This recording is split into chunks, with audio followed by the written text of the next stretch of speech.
Hello, everybody. Raven Knight here, coming at you with another content creator interview. I've really been enjoying doing this series, guys, and I hope you guys have too. Today, we have a special guest. You might not have heard of him. He's not as well known as many, but I hope that after this, you guys will go check him out and give him a subscription. He is really, really awesome. He is the professor himself, Professor POV. How are you doing, Professor? I'm doing good. It was an honor to hear that live. It was amazing. You switched into the content voice and everything. It was fucking great. Oh, absolutely. It's how it goes, man. You gotta change things up every now and then. Am I right? All right. Correct. Awesome. Well, thank you again for agreeing to do this. Very happy to have you on. If you are Of very new course. to this, everybody, just so you know, I'm going to ask Professor POV 10 questions, and he can take as long or as short as he likes with each one. And at the end, if he feels up to it, he can ask me any questions he wants to. So, are you ready, Professor? I am ready as I'll ever be. Awesome. Okay, well, let's get to it then. So, question number one. I asked this to everybody, but the name Mhm. Professor POV, where does that come from? Yeah, so if I'm trying to remember correctly, back when I first started getting into For Honor, I watched a lot of Zanny, as I assume all of us have at one point or other. At some point, Um, yeah. at some point. And so I was watching some of his videos and I saw, the POV you made Tiandi Right. meme, right? Yeah, yeah. And so I was getting really into playing Tiandi at that point. And so a joke among my friends is that, they're giving me the POV treatment. And so eventually I just changed my name to that because before this I've gone by a couple different names. But so eventually I just named my For Honor thing to Professor POV. And I'm like, wait a second, that's actually fire. And so I changed most of my names to Professor POV after the Discord switch. If you remember a while ago when Discord like switched how its usernames worked. Right. Instead of like your name and numbers, it was just the name. Hmm. And so that's when I fully switched to Professor POV. And I thought it was just a pretty good For Honor username, pretty unique at least. So I Yeah. decided to roll with it. And I like how you said that, like, you've gone by many names. It's kind of like I have many faces, many hats. I've many people know me by many different things. Actually, you wouldn't know them. They're quite long in history. Like, you never know where I've been or what I've done. Some people might know me as Jackal. All right, fair enough. I like that. So, question number two.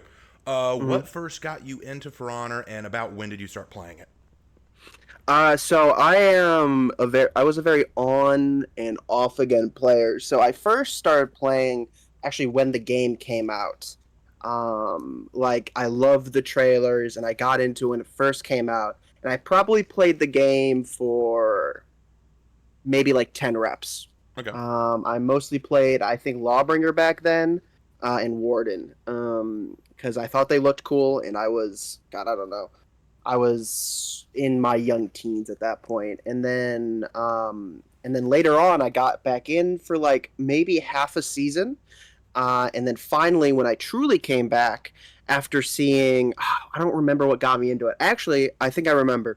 I was scrolling through my Steam library, just like bored the hell out of my mind, and I was just scrolling through, and this was around actually in the middle of 2020 or 2020, 2021. I didn't have anything to do, was in the middle of quarantine, and I was done with all my college classes, and I saw, oh yeah, For Honor, I forgot about that. And this was right as Year 5 Season 2 dropped, which was the Raider and Hiroshi rework. Right. Um, and I dropped back in, and I realized, oh my god, wait a second, this game's awesome. I love this game all of a sudden. And that was and it took it.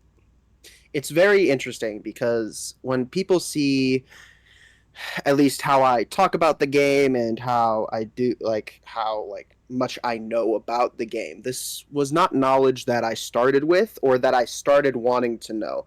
It took me like I started when I got back around rep 10 and or maybe something around there. It took me to about, I would say personally, like rep 150 before I started actually caring about the game itself.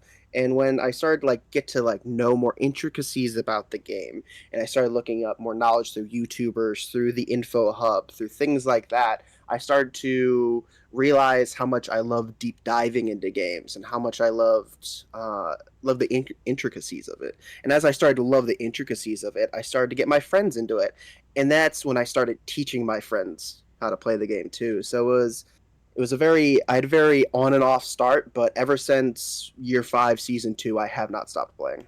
That is excellent, and that's a very good answer because I mean, I started at the very beginning as well. Like I Hmm. started when it first, but I never quit. That's the thing. Like I was one of the, I just hung with it the whole way through. Now I grant you, part of how I made it that long was I played bots for most of the beginning of For Honor's life, just because I wasn't big into the PvP scene. So, Hmm. um, so bots were how I kind of coasted through the era of bad servers and bad connections. Um, so that I admit I cheated a little, but no, that's awesome. So question number 3: what would you say is your main in For Honor? And if you don't have a main, what's your preferred playstyle?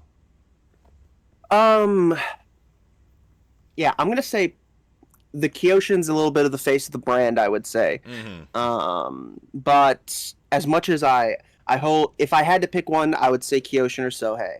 Those are my basket bros. I will ride or die with my baskets.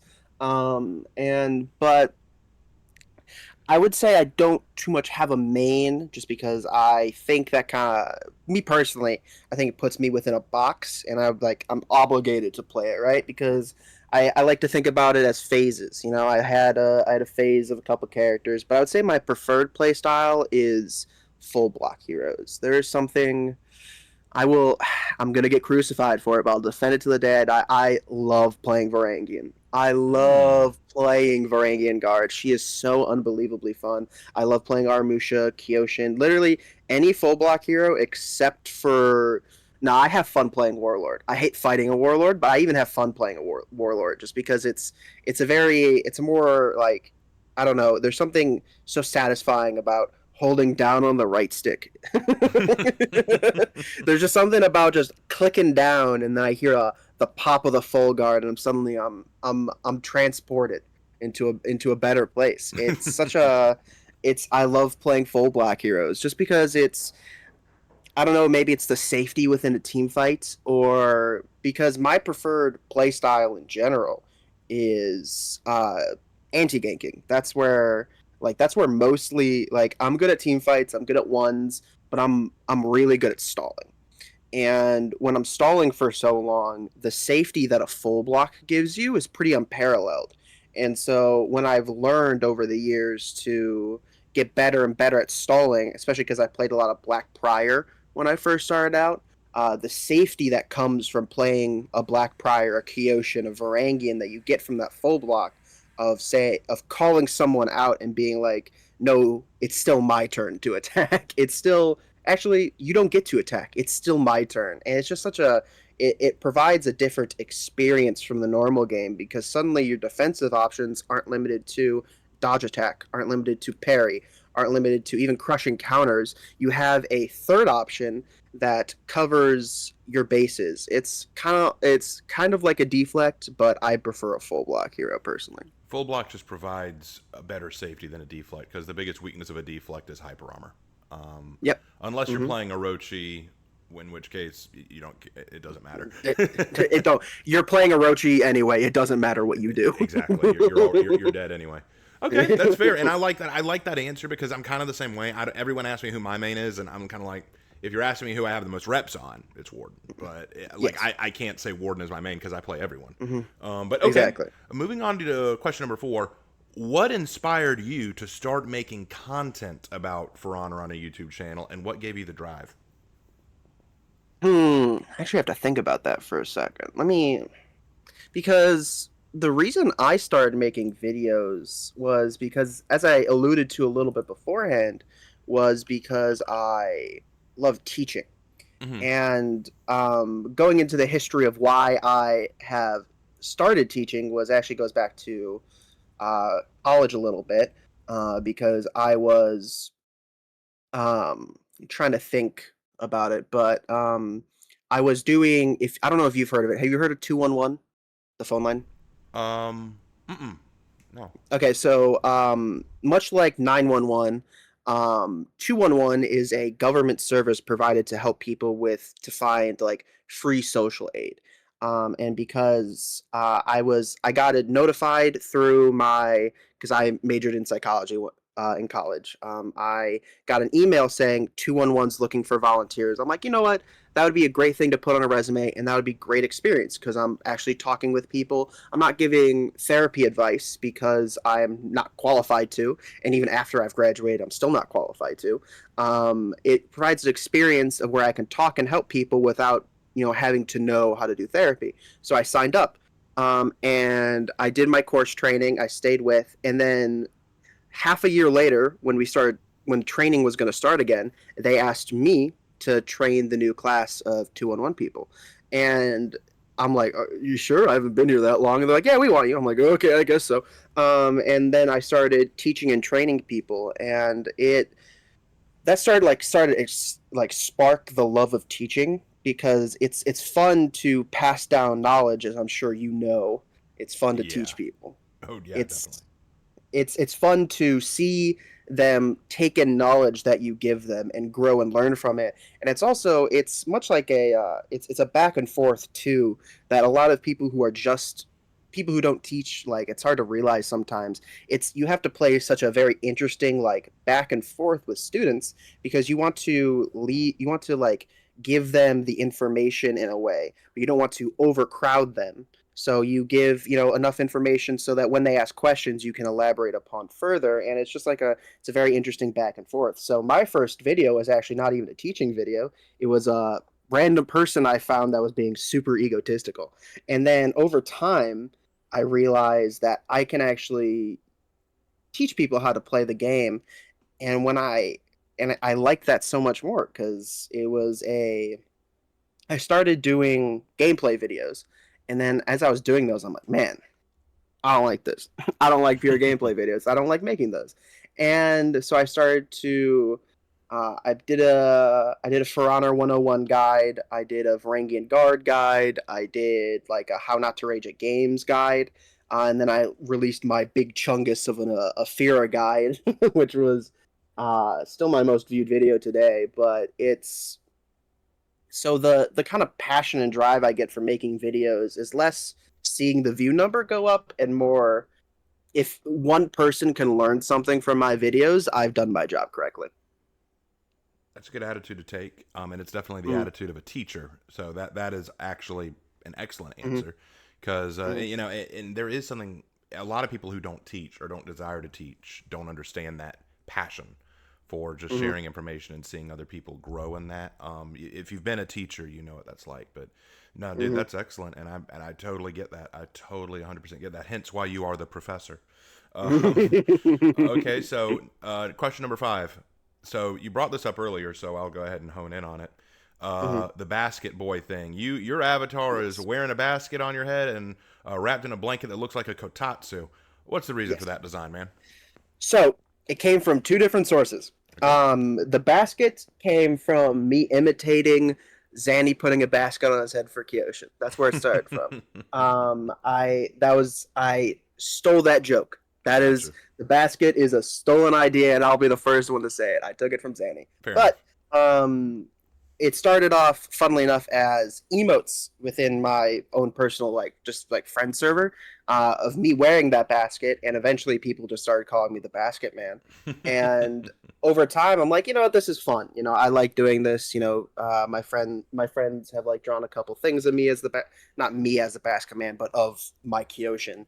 And over time, it was just kind of like the way that I had expressed myself because everyone after a certain time has a way they express their online self, right? Like if you come across like some people just use their face, or they'll use like Havoc uses his Warden, or like Spooky Wizard just uses his face because he just has his face on there. You have your Raven Knight, Of course. and I just put on, and the basket was just the way that it kind of evolved into.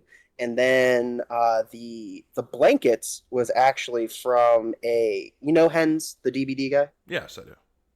Yeah, that blanket was the blue. Remember the blue thing with the blanket? Yes, I do. that was his. I'm like, it would be funny if it was in Demon Slayer colors instead, and that's just Yeah. and so I just put my little basket man in that, and it was just in the corner when I decided I wanted to stream. And so that was the kind of the origin of it, right? Like I just decided this is funny. I like this. My friends find it funny, and so the inside joke kind of grew into just the persona. I like that. I'll be honest with you though. What's funny Mm, is when I first saw it, what I thought was mm, so funny about it was, admittedly, this was before I really knew you or had interacted with you. But mm. when I first saw it, I saw the basket, thought it was a box at first, and I thought you were trying to be Solid Soul. That's what I thought. I thought it was Solid Soul putting himself in a blanket. So that was my first thought. But then as I got to know, I'm like, okay, he's not Solid Soul. I am in fact not Solid Soul. You are, but you have worn many faces, so you have gone by Yeah, many names. So maybe I actually am Solid Soul with a voice changer. You hey, never I've know. I've, You ne- could I've know. never seen you and Solid Soul in the same room. So Uh, and you know what? I'll keep that to myself. You'll never know. but nah, dude, that's awesome. I like that. That's actually a Mm, really good backup. Okay, that's cool. mm, All mm. right, question number 6. Other than playing For Honor, what are some other interests, hobbies, or activities you enjoy doing? And this isn't just limited to video games; it could be Yeah. anything. So as a I'll start off by saying my 2020 was graduating from high school. My start of 2020 was I didn't have a high school graduation, and so I was inside for all of quarantine. So video games have been my main form of expression. I really like Souls games, and I really like RPGs, and I like narrative based stuff. So those are kind of like the video games I play. Like my favorite video game of all time is Persona 5. I love Persona 5, dude. It's so fun. I love Persona 5. And I played Persona 5 actually when I don't know, maybe like 16, 17. So I was literally in the prime age group for Persona 5 to You just were hit in everything. 100%, yeah. Hit in every single spot I knew it did, because especially when you're 16, 17, there is the societal pressure to, the obvious, like, feeling the need to conform, because there's still, when in terms of the major, like, questions of growing up, as I learned, is some of the major, like, things that, like, kids think about is how does this affect me, or like how does this affect the rules I've been giving, or and stuff like that. And so that building block is, you're still deep down, most people still inside are worried about how other people view them. Right. And I'm still very afraid of that too. So Persona 5 for me was kind of a wake up, because I was doing stuff because I thought I should. I was doing stuff because I thought this was the way I should be doing the things. And so when the message of Persona 5 is ultimately to just be yourself. And it sounds so, I don't know, basic when you say it out loud. Everyone's like, yeah, of course, be yourself is the theme of almost every story Right. ever. But it Yeah. it, it takes a special story to hit someone in the heart. So that was my Persona 5 rant. But the other things I Oh, like doing, we could have a talk on Persona 5. oh god, I love okay, a little fun. So in Persona 5, you notice that the safe rooms are always the rooms where the people feel that the palace owners feel like they have the least reach, right? Right. So like Kamoshida, his place where he feels he has the least amount of reach in the school is the classrooms, because he doesn't teach Hmm. in the classrooms. Um, Madarame feels the weakest in his own painting room, because he doesn't paint anymore, and Yeah. so it's so, oh, I love it. But As a psychology major, that's got mhm, to reach out because there's so much psychology involved in mhm. what Persona 5 does.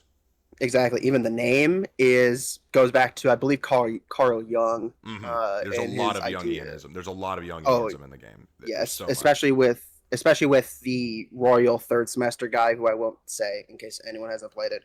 Especially with the third semester guy in Royal, um, so great, so great. I love it so much. And another thing I like a lot for the same reason is I play a lot of D&D. Um, Okay. Fellow I, I D&D'er. Okay. I love me some D&D. I feel like it might be the best tabletop game if you have the people to play it with. Yes. It is the ultimate form of expression, Mm-hmm. and I am all about expression Yep. because there are so many like different facets of the self that you need to not even explore. Like you like the classic joke is that like your like some D&D characters are a form of self-fulfillment or like what you want to be or like and things like that. And some people will clown on that and say it's bad, but I think that's beautiful that Mm-hmm. people can go into a game and be someone other than yourself, but Yes. also in that way be so unimaginably linked to the self, Mm-hmm. because no matter how hard you try, the characters you make and play are always going to be a part of you. Yes. And they're always going to have that little bit of you. And that's why I love playing D&D too. It's such a I've been relegated to Dungeon Master recently. I don't feel bad But about that. My brother's a I dungeon don't master right now. I don't feel bad about that at all. I actually really like playing Dungeon Master just cuz I like world making. Yes. There Um you go. I love like even like the current campaign that I'm doing. It's like it's D&D, but it's like kind of like modern-ish AU, kind of like Mm. set in the 70s, and like a very loose 70s, but like the 70s vibe is kind of there. And it's such a fun way to like make new ways to express how you feel, because like as much as I love playing the player, I feel like the DM has such a way to make a story and then have other people ruin that story and make something better. Right. No, I get that And 100%. I totally do. yeah. And so being able to sit down with some friends and make a story is so great, because in my most recent session, I had them go into a bar that was run by a fae. Mm. And so one of the prices for a drink wasn't money, it was like weird turn of phrases on idioms. So like in order to get into the VIP room, you needed to cost of something called "you can say that again," and it's literally just the player has to repeat every single sentence they say again. And so it's just like messing around with your friends like that. Like I had a friend go on a wild goose chase and they're like, "What does that mean?" I'm like, "I can't tell you." And so like I guess I'll go on a wild goose chase. They got transported to like this grassy plain and they had to chase a goose. And so I had this my big hulking paladin friend chasing a goose around. And it's just like it's funny moments like that like live on, like as much as like I'll play a game of For Honor and I'll be like, damn, I did good that game, Yeah. but like I remember my D&D sessions, and that's why I love D&D so much. No, I love D&D too. So I'm right Mm-hmm, there with you. I'm in the middle of a mm-hmm. session right now. So I get that.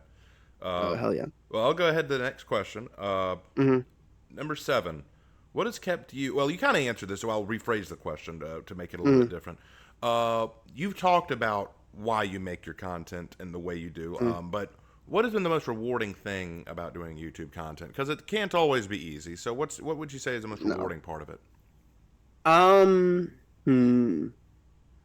The most rewarding part of it is it's not even like sharing with the people, like sharing with people and have people and making people learn is nice, but the most rewarding part is honestly the making of it, Mm-hmm. because it is, you'll often hear like teachers say in school, be like, if you want to really test your knowledge on something, you have to teach it to somebody else. I get that. And like, and you'll be like, it'd be like, in order to study for a test, you grab your mom and be like, "Mom, sit down for 30 minutes while I teach you this how to do this math thing." And if you have any questions, it'll like, like point out flaws in what I know, and so I can study them better. But so for me, when I make like when I made my Athera guide, I left some stuff out. Just and I talked for almost an hour. And so when like you leave stuff out sometimes and when I left that stuff out, um it was because either A, I forgot it, which means I need to do better next time, or B, it's because I didn't know it. And that means I can learn more. And learning more is kind of the most fun part. And so, like, if I'm making a guide on a character and I go, wait, I don't know this, I'll go test it out, or I'll go find a video on it so I can learn more. And that's what is probably the most rewarding for me.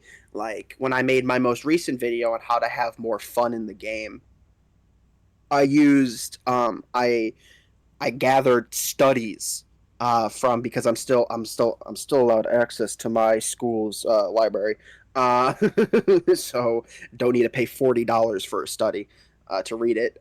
So I found a bunch of studies and I referenced them, and so even when I was making that video, I was gaining knowledge on the subject that I can continue to learn from when I go to graduate school, because that is the end goal. To go to graduate school, I can use my video making as a test run for doing more and doing better in my own personal life. So it's a exercise in that. I get that. No, that makes a lot of sense. And you kind of touched on that earlier. I just wanted to kind of hear Mm, you expand on that some, but no, I get yeah. that Mm, fully.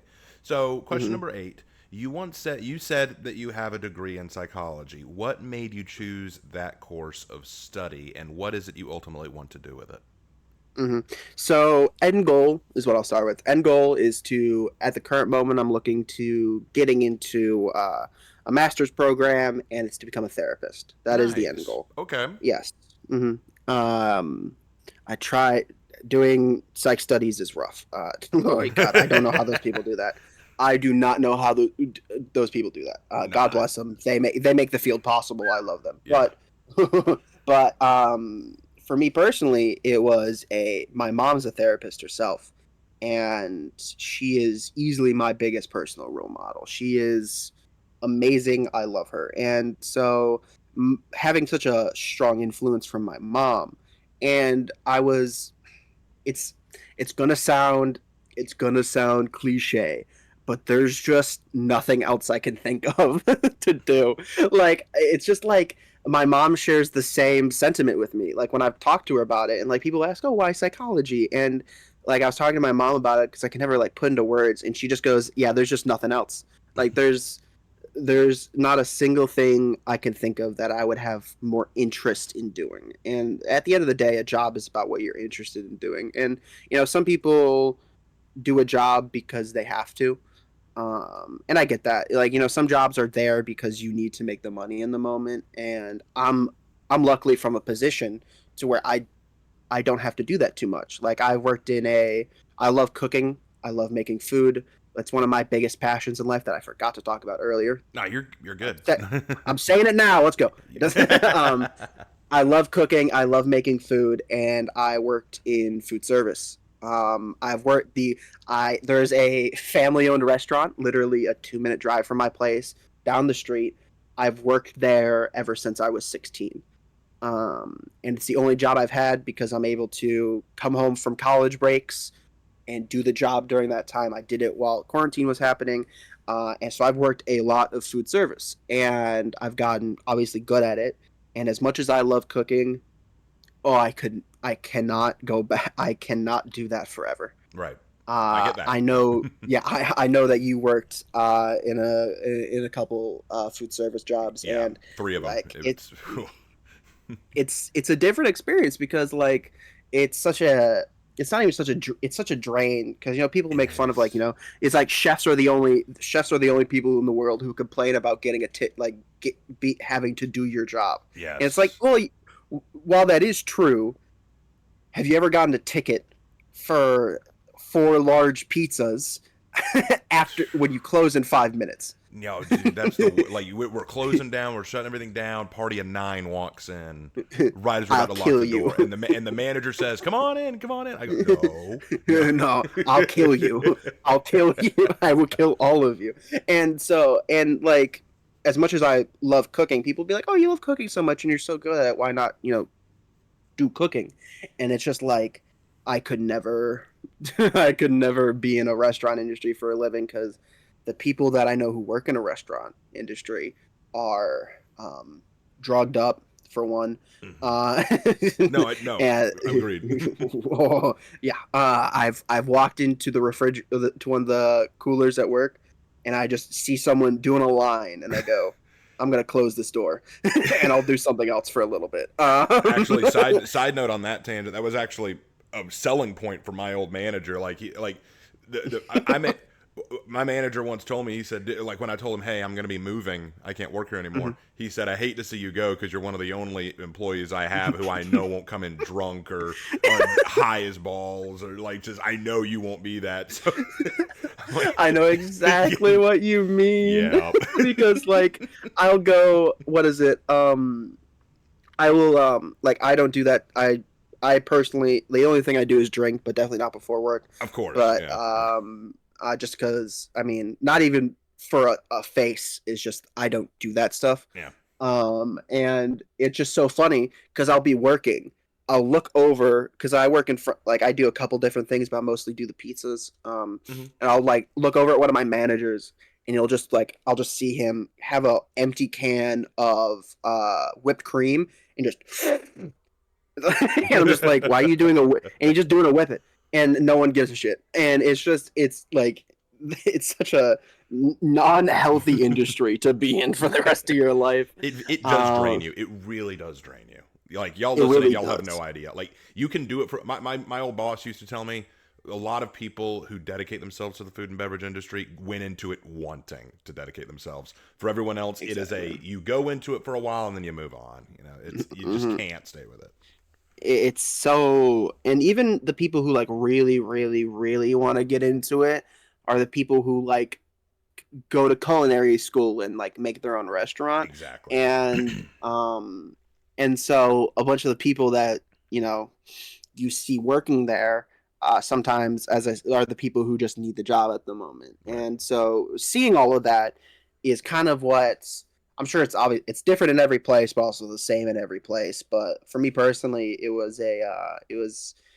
it's a not a wake up call because that would be mean. It was a confirmation, a like a confirmation to myself that I this is what I want to do, because I thought about becoming a chef sometimes, and then mostly when I haven't worked at the restaurant for 6 months, I'll be like, man, I missed the place. So maybe I do want to be a chef, and then I'll go back and be like, oh, thank God I'm home. Never get me back there again.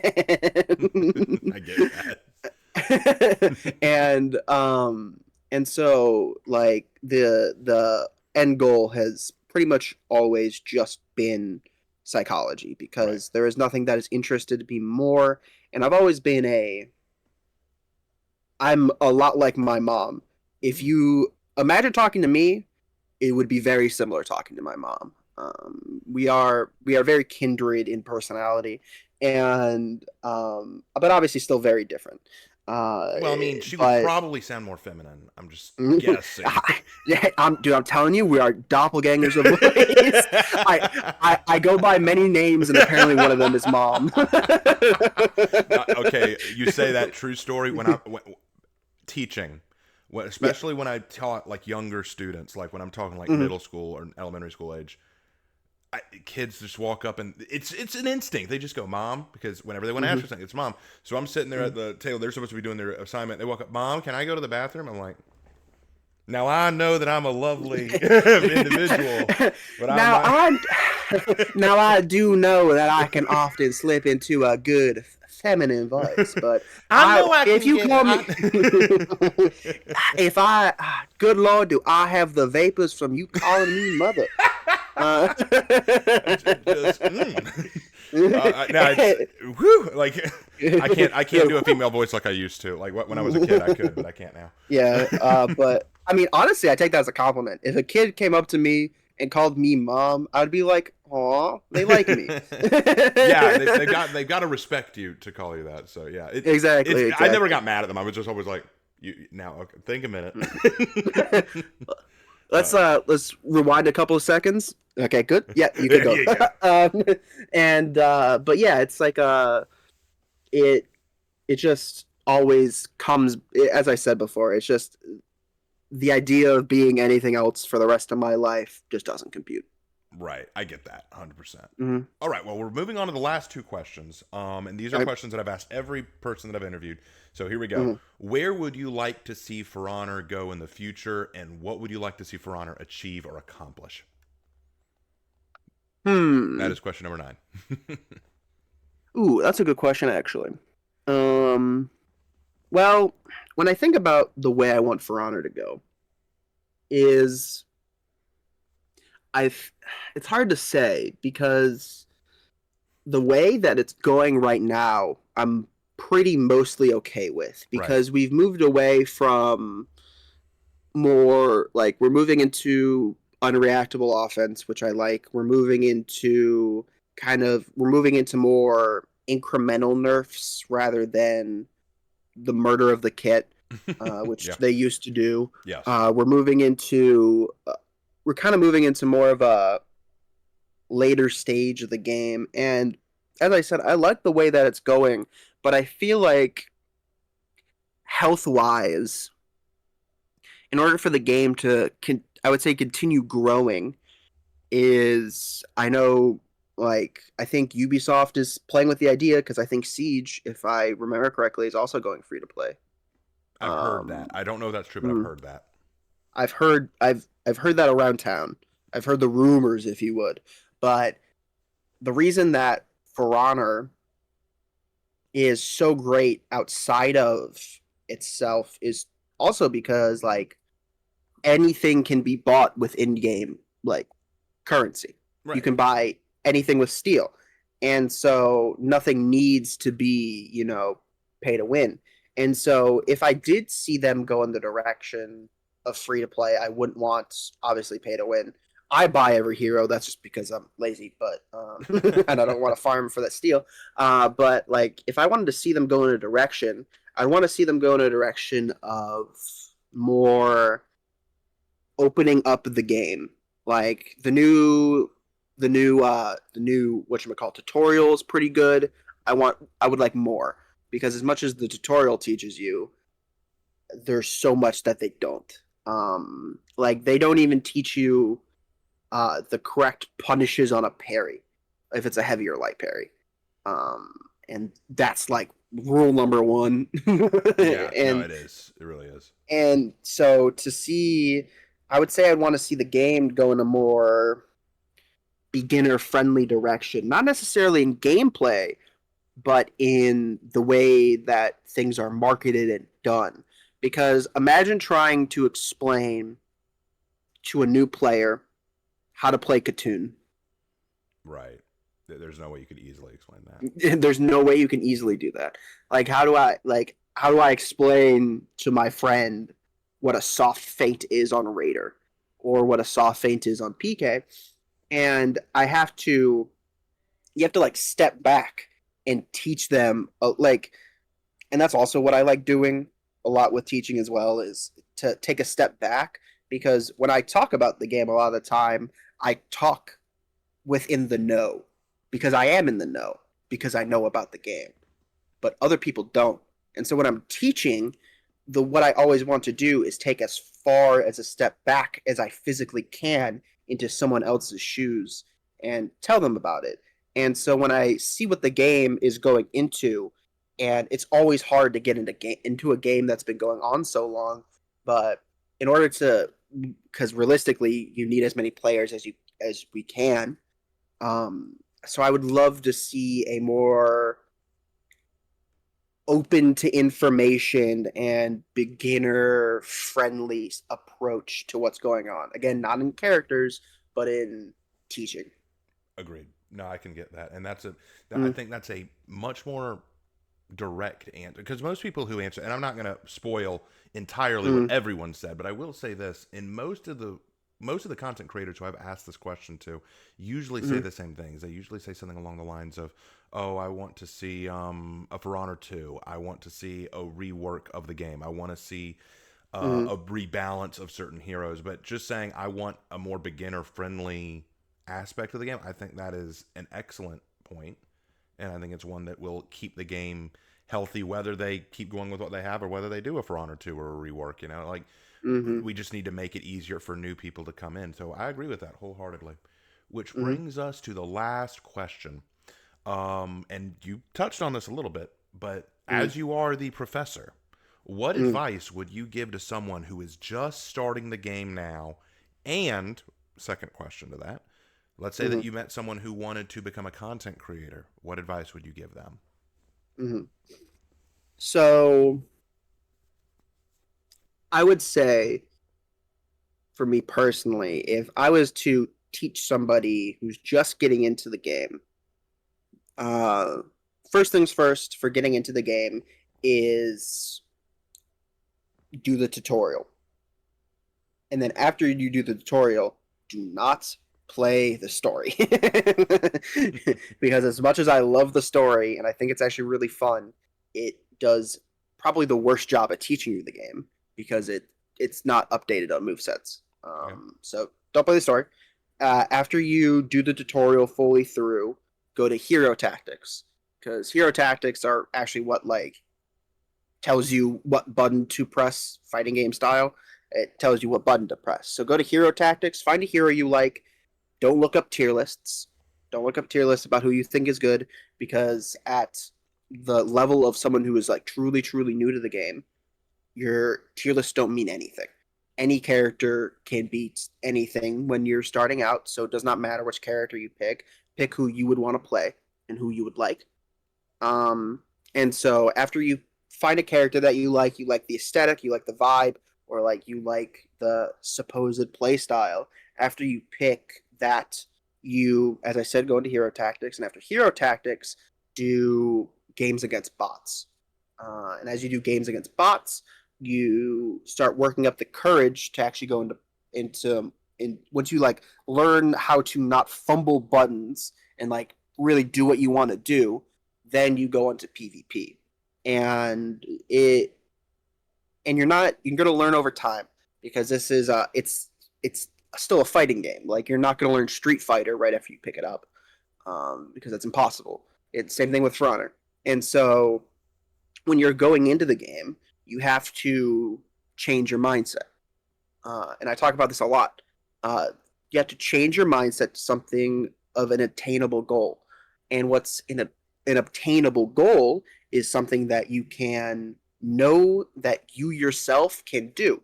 If you go into a match saying, I'm the best person in this lobby, I'm going to win, and you lose, suddenly you don't want to play the game anymore because you feel cheated Right. by yourself.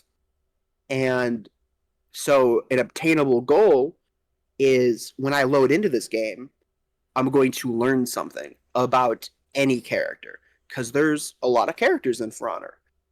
And it takes a while to learn what each character does.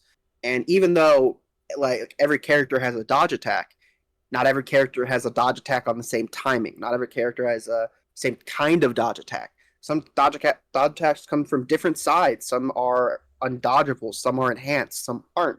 And so when you learn just even about dodge attacks, which are in essence very similar to each other, they're still so unbelievably different. And you're never going to know everything. I don't know everything.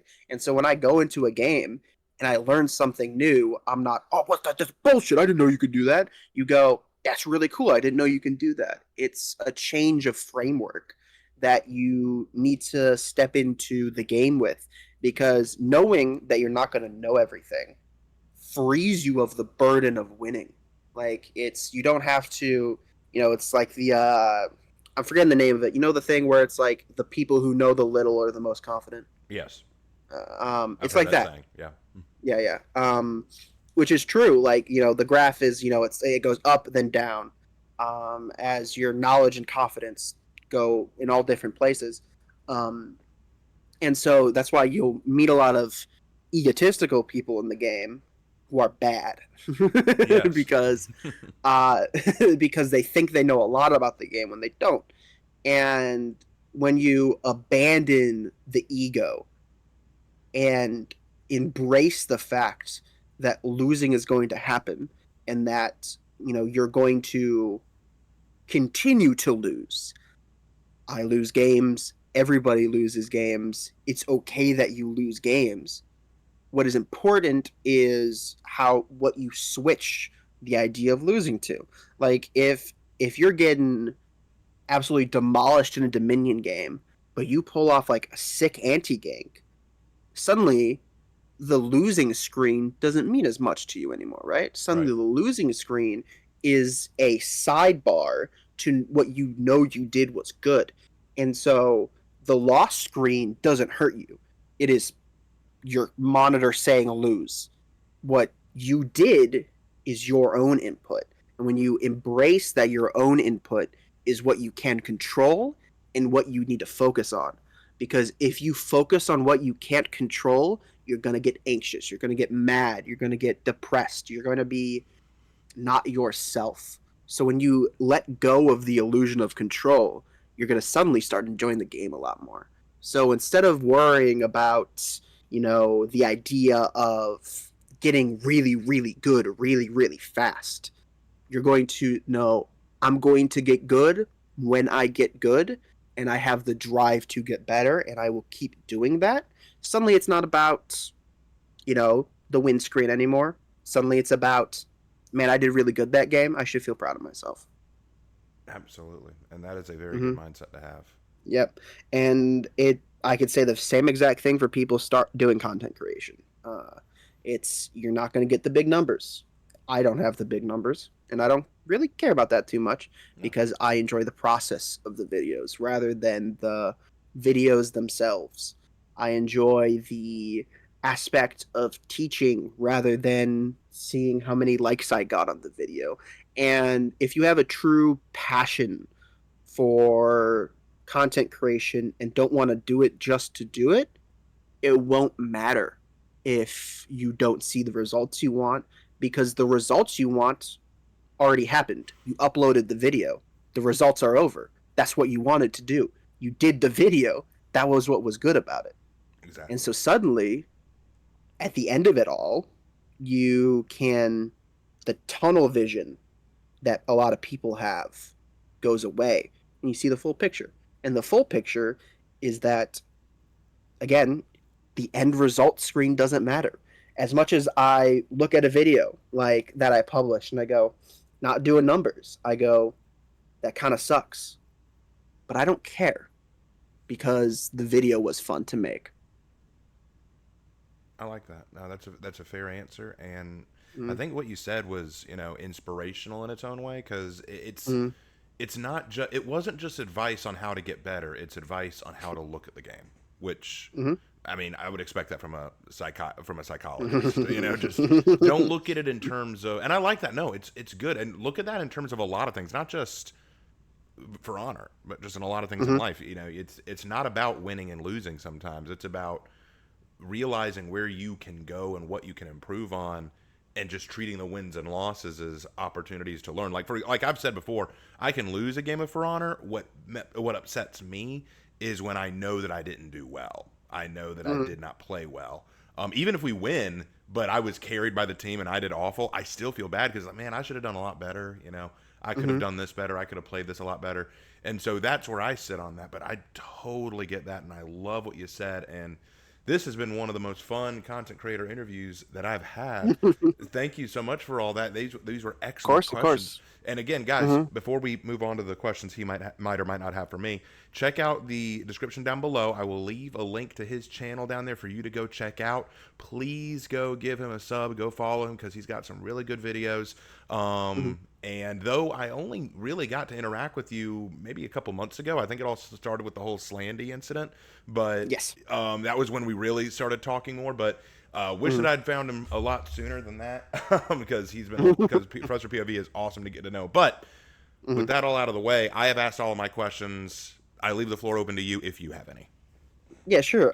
So going back to kind of, the idea of, as I said before, I don't have a character main. I have phases Hmm. of characters I play. What kind of phase are you in right now for the characters you're playing in For Honor? Oh, it's funny. I am kind of in a deflect phase. I am ever since I started playing Hatun and kind of getting a Mm, feel for her. I have been like, wow, deflects can be so mm, useful if implemented correctly. So I have been trying to master deflects with Hatun, with Nusha, with Orochi. I've been trying to get the hang of deflects, but while I've also been doing that, I've also been trying to master Nobushi because I intend to do a video in the coming weeks on her. And mm, I really appreciate because y'all weren't here for the stream. I don't know if my community was here for the stream, but I was playing with you and you were giving me advice on stream how to get better with mm, Nobushi. And then we go into a match and I end up doing really well because I took that advice and I was like, wow, I didn't know Nobushi could do that. So it was mm, very fun. So yeah, my phases shift constantly, partially mm, due to what I want to try and improve on. mm. Yeah, so more of the dodge cancel phase then. If you're into like Nobu and the con, Hmm. little dodge cancels, and dodge cancels are fun. I always love dodge cancels. Yes. Another question is, since you are yourself a D&D player, what are some of your what's your favorite like class to play as, or even not a class? Like, are you a caster, full caster, melee, like half caster? I kind of enjoy. Well, it's funny. I've played at least one character of all three. My best Mm, character at any campaign that I've been on was my Centaur Paladin. That mm. was incredibly fun. Almost busted, if I'm being honest. Because once I got to level 5 with that, I was like, okay, you can't stop me now. It's Jover. Yeah, literally. Right now, I'm playing a cleric, Mm, and that has been very, very fun. I've been enjoying that. We mm. haven't gotten far. We're in Curse of Strahd, and so if you've Gotcha. ever done Curse of Strahd, you know what that's like. We've only gotten into we're only on to our second session right now. We have started it Mm, very recently, but I've been mm, enjoying playing the cleric. And my other favorite would be a sorcerer. So mm. I've kind of dabbled in each one. I think the one again, I think the one I had the most fun with was the paladin. I think that one was the Paladin. most fun. Just Yeah. it was a very fun character that I made, and I think I had more fun designing her backstory than I did actually playing her. Like getting Yeah, into yeah. combat situations. It was fun. The combat was fun, but Yeah. playing with her backstory, playing with her goals, all that kind of stuff, it was Hmm. very fun. Yeah, the role play for me is always the most fun part of Yes. D&D, as I said before, just because, you are, as always, an extension of yourself, and so realizing that extension through that role play is really fun. But man, I love a good half caster. There's Yeah. like I've been falling in love with paladins recently just because they're really really fun, and also like low key busted. They Uh, are. They are so good. a good old divine smite never hurt a good battle. Well, they hurt But the other yeah. guy, but Oh, yeah. Oh, they hurt. Oh my god, does divine smite hurt?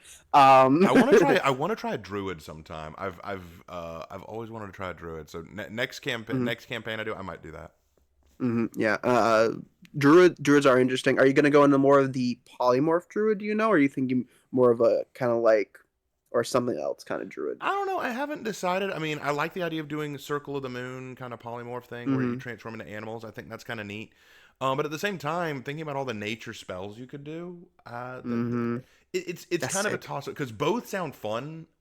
Mm-hmm. It's very difficult to decide. I'll need to think on that. It exactly. And at the end of the day, I remember, if you remember the comment I left on your legend video, you make the character first, and then Yes. everything else I comes saw that second. comment. That was a very good point, and I'm probably going to Mm-hmm. make a follow-up video at some point addressing that because it is a Mm-hmm. very good point as a writer. The funny thing is Mm-hmm. making those legend advice videos, I'm not always sure what advice to give because writing has Mm-hmm. become such a second nature thing to me. It's kind of like I know. it's kind of like when my dad was teaching me how to drive when I was a kid.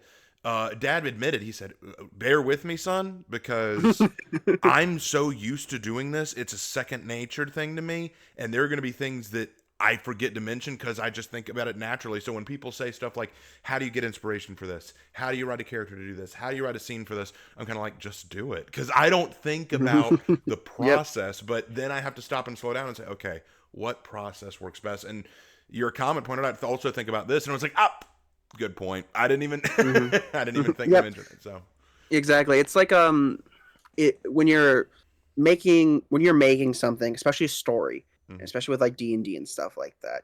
You make a character first and then everything else will come second to it. Like when Yes. I like it is such a if you make if you like it's like a separation of the two things. If you make something to happen and then like make something like and put a character in after, it doesn't work as well. But when you make a character first and make something happen to that character, suddenly everything starts working a lot better because it's all about the human connection within a story.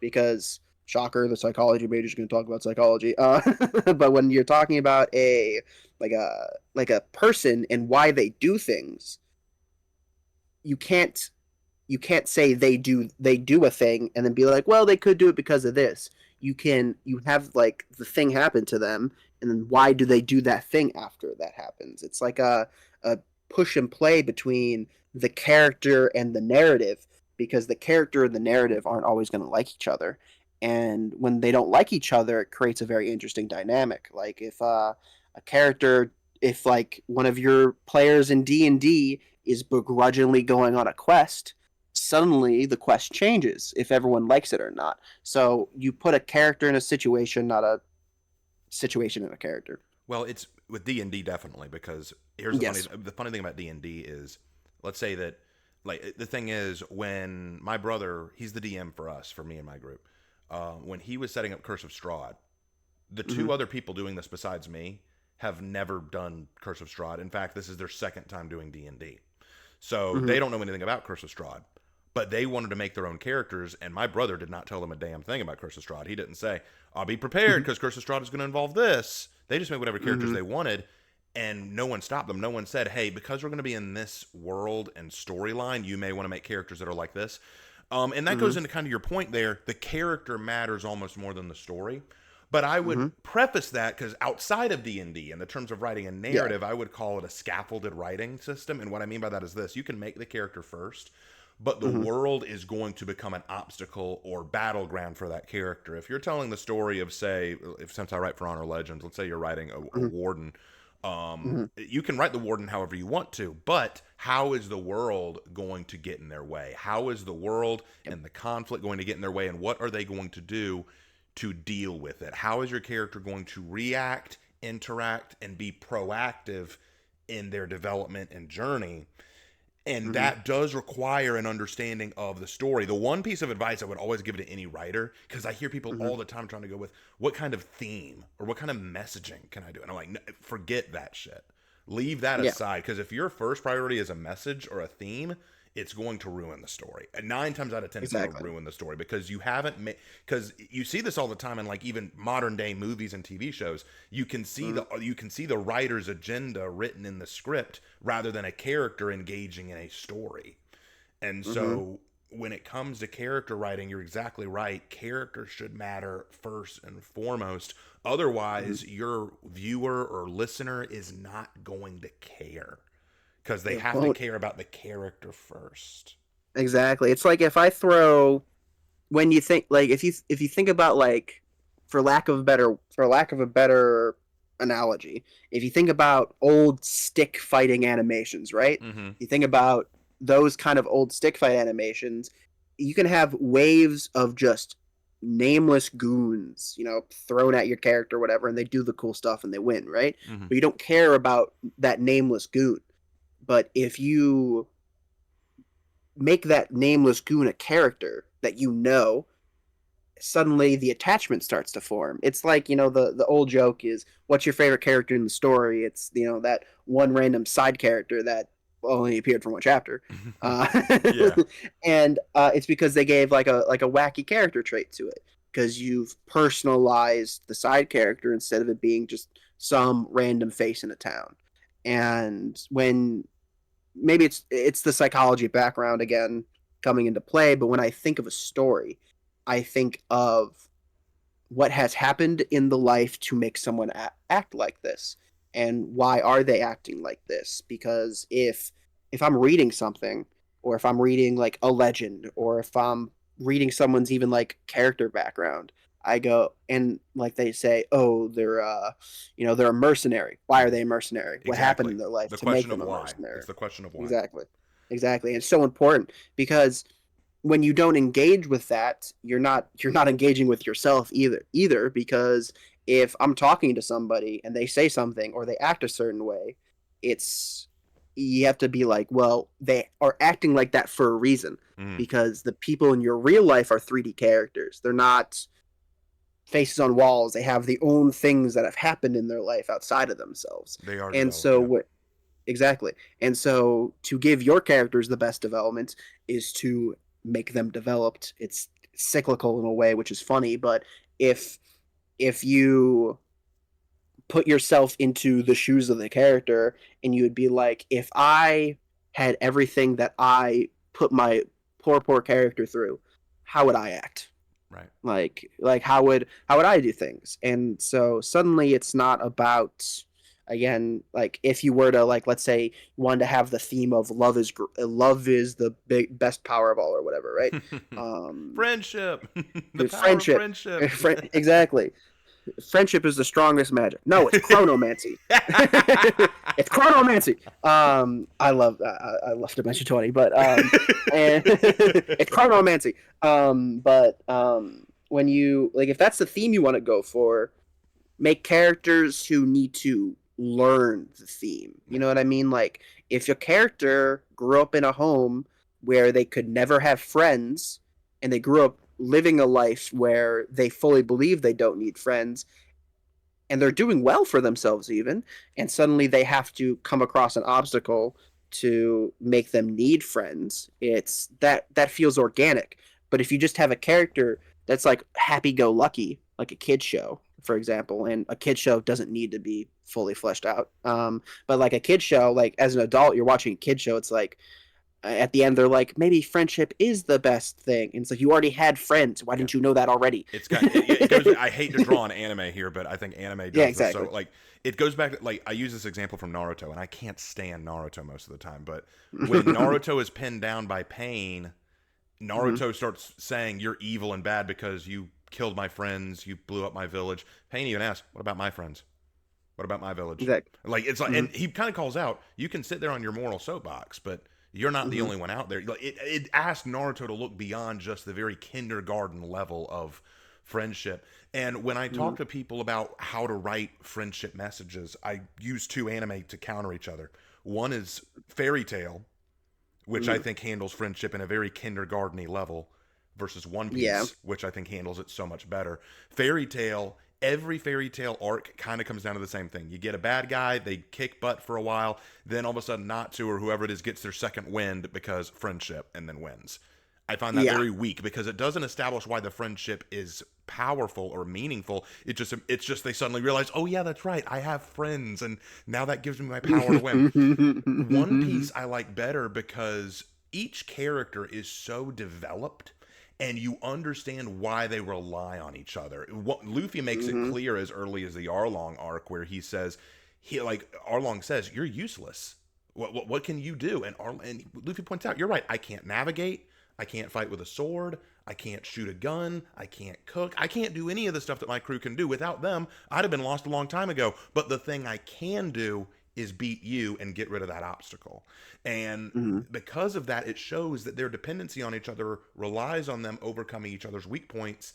That to me is a much more strong representation of friendship laid out in a story rather than just, "Oh, friendship gave me my second wind," because that's almost My Little Pony levels of childishness. So It is, yeah.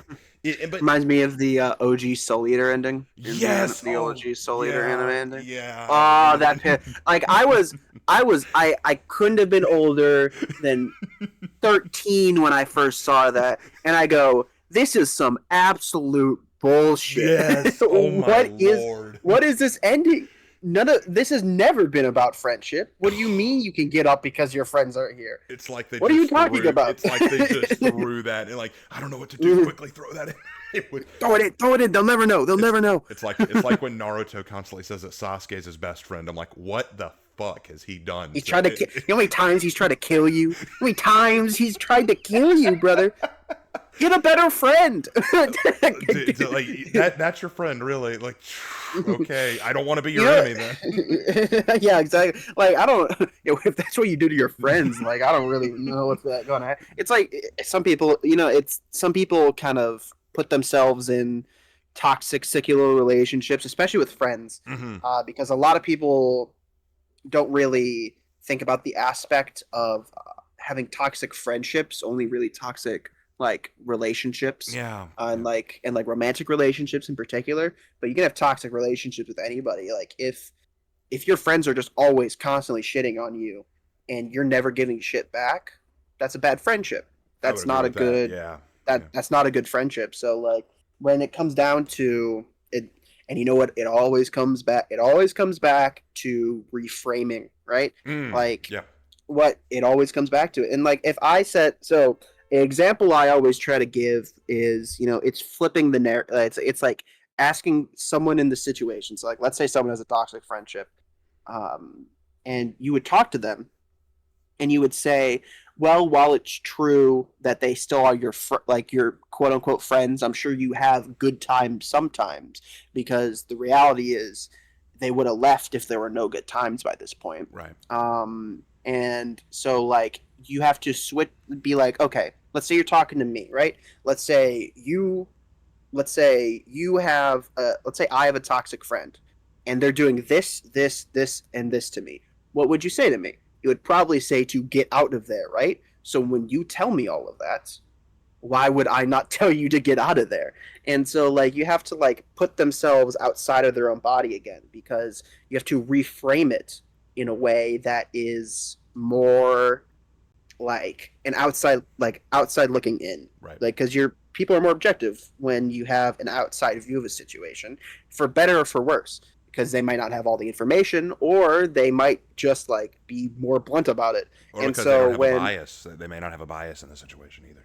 exactly, so when I try and like talk with friends who are going through stuff and like they're either not seeing what's wrong with the situation or like won't do anything about it, it's always like good to try and reframe it to, because a lot of people don't want to stand up for themselves, but they'll stand up for the people around them. And when they realize that you have to stand up for yourself before you can stand up for anybody else, um, it will be impossible to truly stand up for anybody else. Because if I'm getting stomped on by my friend group daily and I go tell somebody else to get better friends, I'm the hypocrite. Right. I need to Yeah. do better. Yeah. So it's me. The call is coming from inside the house, and and and so advocate for yourself first and foremost. And it's like that in anything. If you're not having fun in a situation, advocate for yourself. And if your friend's not having fun, advocate for them. And but as selfish as it sounds, you have to look out for yourself first at all points in time. And then everyone else has to come after that. Otherwise, you will not be happy. Well, fun. That was a very fascinating conversation we just had. I But know, right? yeah, it's weird how we go on, how we can go off on these talks. I love the yapping. I love the chatter. It's I so love much the fun. chatter too. So It is, but to bring it back into a thing, do you have any other questions you want to ask I before think that wrapped it up pretty that well. wraps it up? Okay, awesome. Well, guys, I want to thank everyone who was watching this and who stuck around for the full hour that we were doing this. You guys are No, the yeah, God. goats. No, it's totally fine. If these go an hour, they go an hour. But I Yep. really enjoyed this. Thank you so much, Professor POV, for joining me. Again, go Mhm. check out the description down below to go check out his channel and give him a sub and a follow. Definitely do that. I'm sure that we'll be seeing each other again in streams and stuff because, like, Of course. he's just an awesome guy. Definitely get to know him. And that about wraps it up. Before we go, POV, do you have anything you want to say? Um. Uh. Don't play Warlord. Simple explanation. And I'll say don't play Hitakiri. But anyway, thank you guys so much. Have a great rest of your day, and I will see you in my next video.